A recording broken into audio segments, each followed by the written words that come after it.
Les titres principaux. Le président Taye Asselassie a reçu l'ambassadeur sortant de Sri Lanka à l'occasion de la fin de sa mission diplomatique.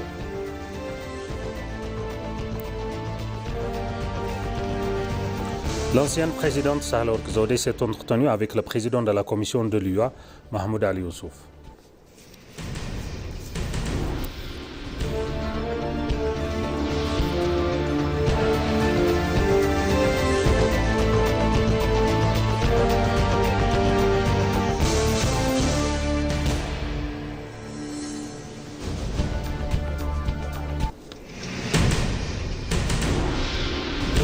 Bienvenue chers téléspectateurs pour le journal d'aujourd'hui présenté par Moubarak Moussa.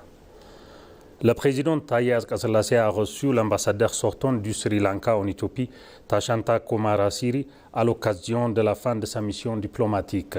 À l'occasion, le président a souligné la solidité des relations bilatérales entre l'Éthiopie et le Sri Lanka. Rappelons que les liens diplomatiques modernes entre les deux pays remontent à 1972 et se sont depuis renforcés dans les domaines politiques, économiques, culturels et humains.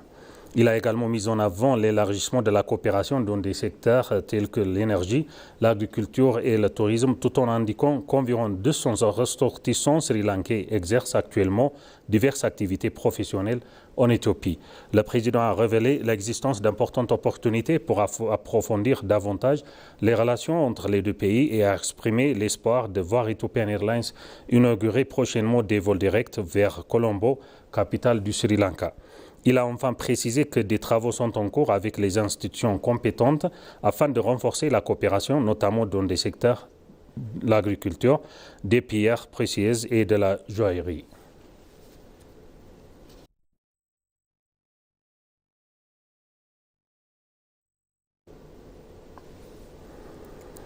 L'ancienne présidente Sahle-Work Zewde s'est entretenue avec le président de la Commission de l'Union africaine, Mahmoud Ali Youssouf, sur la promotion du leadership féminin à l'autonomisation des femmes et à l'égalité des genres dans les domaines de la diplomatie et des processus de paix.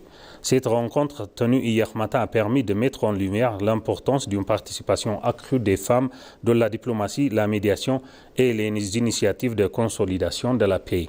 À l'occasion, le président de la Commission de l'Union africaine a réitéré son engagement en faveur du renforcement du leadership féminin au sein de l'institution continentale.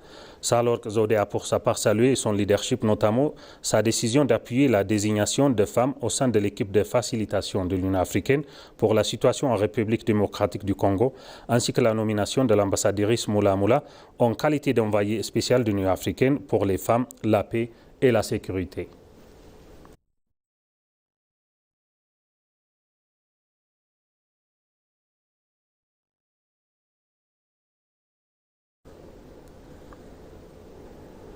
Le ministre des Affaires étrangères, Gédéon Timotheos, a rencontré hier à Djouba le président de la République du Soudan du Sud, Salva Kiir Mayardit. À l'occasion, Gédéon a remis un message spécial du Premier ministre Abiy Ahmed au président Salva Kiir. Les deux parties ont abordé diverses questions bilatérales et régionales, réaffirmant leur engagement commun à approfondir les liens historiques unissant leurs nations.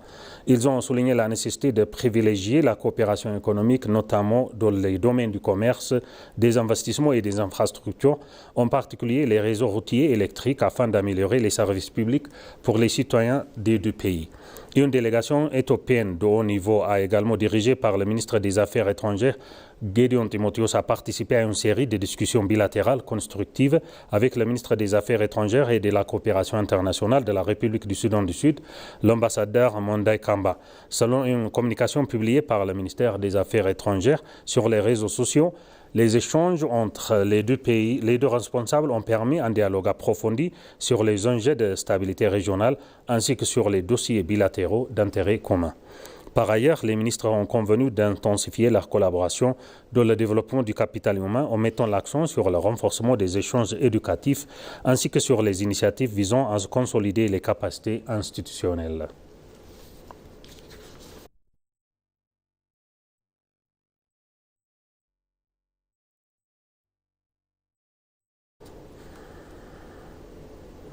Le ministère des Finances et la Banque mondiale ont conclu un accord de financement additionnel de 250 millions de dollars américains destinés à la mise en œuvre du projet Réseau de sécurité productive et emploi au milieu urbain. D'après une publication du ministère Les réseaux sociaux, ce financement additionnel permettra au gouvernement éthiopien de renforcer ses actions en vue d'améliorer les revenus de populations urbaines défavorisées. Le financement soutiendra la promotion de l'emploi des jeunes en cohérence avec le plan national de création d'emplois et élargira l'assistance aux réfugiés ainsi qu'aux communautés hautes dans certaines zones ciblées. Selon la même source, le projet permettra aussi de consolider les systèmes de protection sociale à travers des transferts monétaires et des services favorisant la réintégration économique sociale des bénéficiaires. L'accord a été signé par voie virtuelle par Samarita Soassou, ministre d'État des Finances, et Mariam Salim, directrice de la division de la Banque mondiale pour l'Éthiopie, l'Érythrée, le Soudan et le Soudan du Sud.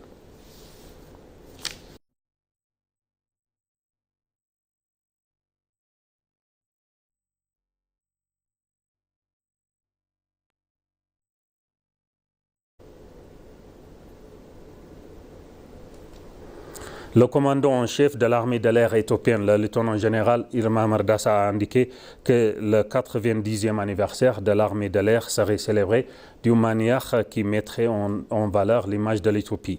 Lors d'une discussion avec les officiers supérieurs d'institution, le commandant en chef a indiqué que les célébrations se dérouleraient du 23 au 27 janvier 2026 et comprendraient diverses manifestations. Il a précisé que les préparatifs sont en cours de finalisation afin de célébrer le 90e anniversaire de l'armée de l'air éthiopienne, symbole de modernité et de souveraineté, d'une manière digne de l'honneur du pays et de l'immense potentiel de cette institution. Il a ajouté que cette célébration constitue une occasion historique de démontrer que notre armée de l'air est à la pointe de la technologie et une manifestation de notre puissance. Il a souligné que cette célébration n'est pas seulement un hommage, mais aussi une démonstration du prestige de l'institution à l'échelle internationale, un vecteur de transfert de connaissances et de technologies et un renforcement de la confiance du peuple éthiopien envers de l'armée de l'air. Il a également indiqué que l'objectif est de démontrer la détermination et le prestige de l'institution face aux forces qui souhaitent porter atteinte à la souveraineté éthiopienne.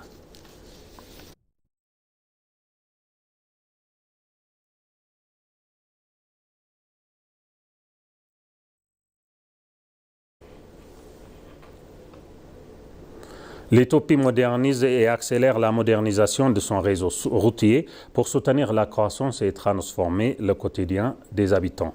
Les actions engagées portent sur les réalisations de nouvelles autoroutes, de routes rurales et d'axes urbains, ainsi que sur la réhabilitation des infrastructures déjà en place. Ces projets permettent de raccourcir les temps de déplacement, de renforcer la sécurité routière et de réduire les coûts de transport, améliorant ainsi l'accès aux établissements scolaires, aux services de santé et aux marchés de proximité. En faisant du développement et de l'entretien du réseau routier une priorité, le gouvernement éthiopien soutient l'industrialisation, le secteur agricole et le dynamisme des entreprises locales.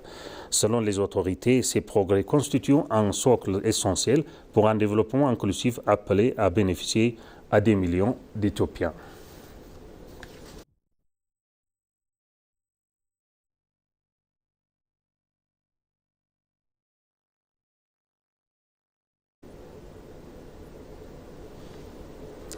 Les réformes macroéconomiques engagées par l'Éthiopie commencent à produire des résultats tangibles, a affirmé le ministre des Finances Ahmed Shide. Dans ce contexte, le supermarché Queens, filiale du groupe Midrock Investment, a conclu un accord de franchise et de partenariat en matière de chaîne d'approvisionnement avec le groupe international de distribution Carrefour. Ahmed Shide a souligné que des mécanismes et procédures adaptés ont été mis en place afin de faciliter le développement du commerce de détail moderne, citant Carrefour comme un exemple emblématique, tout en saluant les efforts du groupe Midrock pour avoir su tirer parti de cette opportunité. L'accord signé entre les deux entités vise à améliorer l'accès des consommateurs éthiopiens à des produits de qualité tout en contribuant à la promotion des produits locaux sur les marchés internationaux. De son côté, Jamal Ahmed, PDG du groupe Midrock d'investissement, a indiqué que ce partenariat permettra d'élargir les produits éthiopiens sur les normes internationales de la qualité et de commerce, leur offrant ainsi de nouvelles perspectives de compétitivité sur le marché mondial.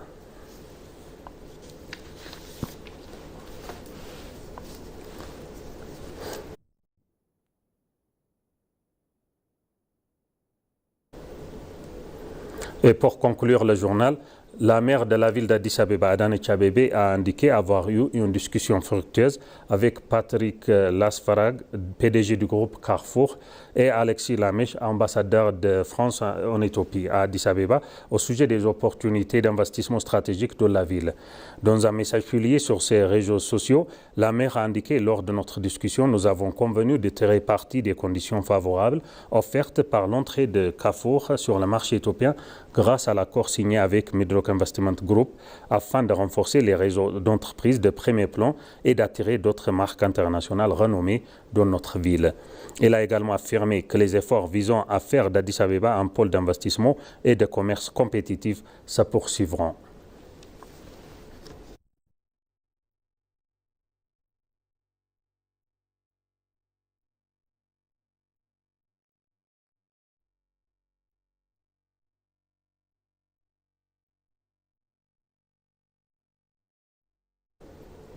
Chers téléspectateurs, maintenant je vous rappelle les titres principaux. Le président Taye Asselassie a reçu l'ambassadeur sortant du Sri Lanka à l'occasion de la fin de sa mission diplomatique.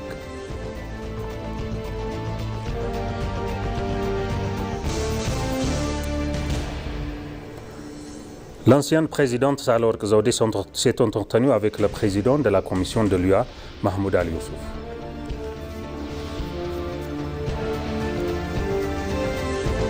Merci de nous avoir suivis, chers téléspectateurs. Ainsi s'achève notre journal d'aujourd'hui. Merci de l'avoir suivi. Excellente suite de programme. Chers téléspectateurs, bonne journée.